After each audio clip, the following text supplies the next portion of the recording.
మా పొలం పక్కన ఉన్న ఇంత చిన్న కుంటలో ఇన్ని చేపలు ఉంటాయనేసి నేను అసలు అనుకోలేదు మామ. ఇంకా వీడియో విషయానికి వస్తే మా పొలం పక్కన ఉన్న ఈ చిన్న కుంటలో మా నాన్న ఈరోజు చేపలు పట్టించాడు. ఒకదాని తర్వాత ఒకటి 2 చేపలు పడంగానే మనం ఇంకా ఫుల్ హ్యాపీ. నైట్ కి చేపల పులుసు పక్కా అనేసి ఇంతలో మన వల్ల ఒక పెద్ద చేప పడింది. ఆ పెద్ద చేప పేరేంటో వీడియోలో ఒక చిన్న క్లూ ఇచ్చాను, చూసి కామెంట్ చేయండి.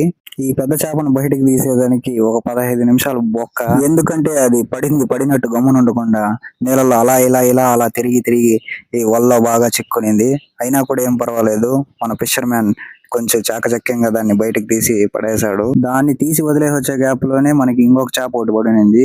మనకు పడినవి కొరతలు కొరమేన్లు. వీటిని కొంచెం చాలా గట్టిగా పట్టుకోవాలి, ఎందుకంటే ఇవి చాలా నైస్ గా ఉంటాయి. వీటి దగ్గర కొద్దిగా ఏమారినా అవి మనల్ని ఏమారిచ్చి చంపుతాయి. కాబట్టి నేను చెప్పదలుచుకునేది ఏంట్రా అంటే వీటి దగ్గర కొంచెం జాగ్రత్తగా హుషారుగా ఉండాలి.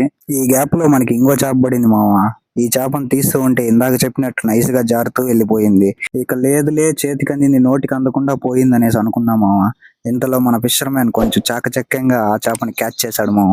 మనం మళ్ళీ ఫుల్ హ్యాపీ మామ, ఆ చేపని మళ్ళీ పట్టేశాడు అనేసి. దీనికి ఈ రోజుతో ఈ వాటర్ లో 100 ఏళ్ళు నిండిపోయాయి మామ. అలా తప్పించుకొని పైకొచ్చిన చేపకి హాయ్ చెప్పి మీకు బాయ్ చెప్తున్నా. మన వీడియోలను కొంచెం సబ్స్క్రైబ్ చేసుకోండి మామ. మళ్ళీ రేపు ఇంకో వీడియోతో మీ ముందుకు వస్తాను. ఆ వీడియోలో ఈ చేపని ఎందుకు ఇలా కొడుతున్నాడు, మనకెన్ని చేపలు పడ్డాయి తెలుసుకోవాలంటే ఇంకో వీడియోతో రేపు మీ ముందుకు వస్తాను. అంతవరకు లైక్, షేర్, సబ్స్క్రైబ్, కామెంట్ చెయ్యొచ్చు కదా మామ.